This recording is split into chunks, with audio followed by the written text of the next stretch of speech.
Maayong adlaw mga parikoy, niini punta mag-update lang ko sa manok nga gipaitlog nako parikoy.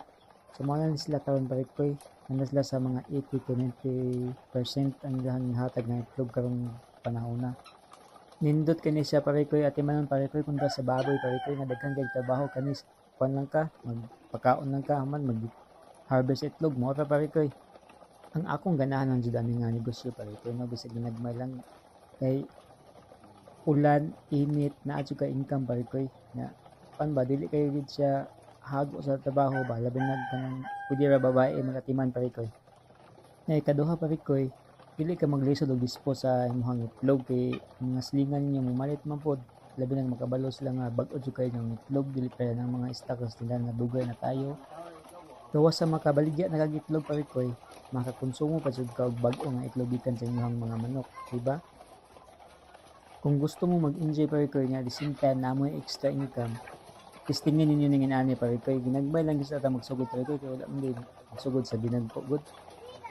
Nya na pa jud mo fresh ko nga itlog para sa inyong pamilya. Basin kini gamay nga negosyo parikoy. Example na kay 100 heads, maka-harvest na kag itlog ana mga 85 to 95 itlog kada adlaw parikoy. Kung okay ang pag-atiman nimo parikoy, unya tama ang pag-feeding nimo sa imong manok, limpyo inyong kulungan, limpyo nga tubig, dili lang sa pagpakaon nimo parikoy ang importante. Dapat napod siya tama nga ventilation. Mo importante gid kayo kay ang manok init kay na sila. Unya regular na pag-harvest parikoy sa itlog para ang masiguro nimo nga himsog ang imong manok. Pwede kayo na nimo pang extra income parikoy nya mag-enjoy pod ka pag-harvest sa mga itlog ana. Sigurado gid parikoy malingaw jud ka. Lingaw kay na akong papa parikoy kay kada udto gid siya mag-harvest og itlog. Alas 12 sa udto harvest na sa itlog. Nya pagkahapon na nanapod na siya mga itlog parikoy kay dili mo na siya nagdungan ng pangitlog tanan. So pagka hapon na napod itlog, pag ugma na pud niya harveston parikoy kada adto niya sa kulungan, naa jud siya ma-harvest ng itlog parikoy. So di gid siya masiro kada adlaw na agi itlog basta kay maayo lang pagkatiman ng mga manok parikoy.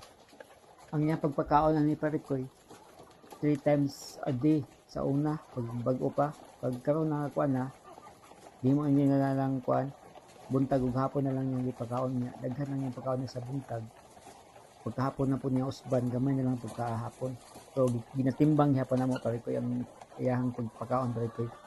So subon ako parikoy pwede jud kay niya siya pang extra income parikoy nga at the same time malingaw jud ka sa imong manok mag-harvest na kag sugod sa itlog lingaw na kag Nila sa kuto parikoy daghang salamat. Amping mo kanunay. Bye bye. God bless.